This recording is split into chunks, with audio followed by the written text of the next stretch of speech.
A new chapter in the Kawhi Leonard Clippers investigation into possible cap circumvention has been uncovered. Pablo Torre released a new hour-long special detailing some of his and his team's new findings, and we've got some more spicy information. If you haven't seen the rest of this story, you don't really know what's going on. I made a 7.5 minute video last week detailing all of the details that we knew up until this new report. So we're going to get into it now. I'm going to try to briefly go through everything that he went through in that hour-long special and hit some of the big points. Now, the main character for our story today is Daktronics, a company out of South Dakota that manufactures LED displays and scoreboards, and they're a pretty big fish in that market. How it pertains to this story is they made the big fancy Halo board in the Clippers' new Into a Dome, as well as the scoreboard for the Rhode Island FC's new arena. And if you don't know what Rhode Island FC is, please go watch my last video.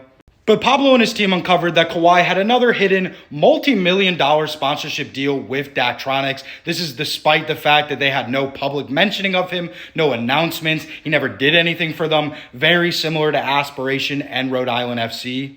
And for what it's worth, similar to how we said in the last part of this story, former Clippers GM Michael Winger literally was on quote saying, "How many effing deals do we have with Kawhi?" An insider for Daktronics said that in the higher echelon of the company, it was joked about, it was very well understood that Kawhi's involvement was basically just a form of cap circumvention. Hell, don't take my word for it, it's right here. Also, an insider for Daktronics said that in the company's almost 60 years of existence, they have never used a celebrity athlete kind of endorsement figure. So if they were to break that rule, a multi-decade long kind of policy, why the hell would they choose someone like Kawhi Leonard who has basically no public-facing personality? And for some important context on Daktronics before they got involved with the Clippers and Steve Ballmer, was this company was facing dire straits back in 2021, even staring down the barrel of bankruptcy. But now, on the other side of this partnership, they're having record-breaking profits. They had a 17-year high in 2023. Their stock value was multiplied sixfold. So the thought here is, and this is not to absolve Daktronics of any alleged wrongdoing they may or may not have done, but is it possible that the Clippers and Steve Ballmer looked at this struggling, vulnerable company and saw a more willing participant in their cap circumvention scheme? And finally, a Daktronics insider literally said that at the time of this partnership, the Into a Dome project, if the Clippers asked Daktronics to jump, they would just say how high.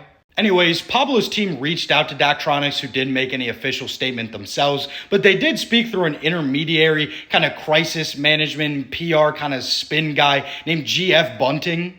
Now GF, or we'll just call him Glenn. Glenn's responses were littered with that trademark vagueness that we've come to know over the course of this story. A lot of, I'm not sure, I wasn't aware of that. He did very notably said that he wasn't aware of any current deal with Kawhi, which